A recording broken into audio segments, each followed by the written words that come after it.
We are Onyx Imaging. We are the highest rated and most reviewed printer service center in Oklahoma.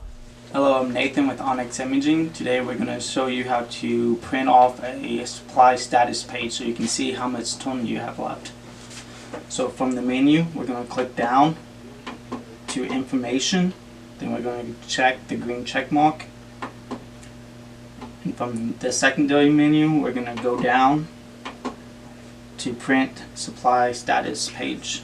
And we're going to click the check mark again.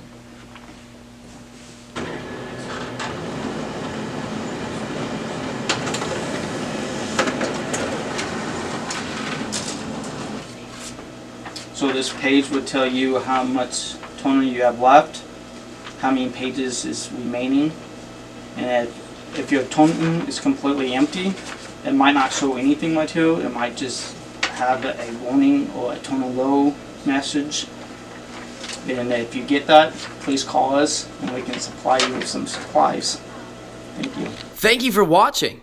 If you're interested in how you can receive free labor on all of your service calls, as well as how to qualify for free printer upgrades, contact us today. We are here for all of your printer and office supply needs.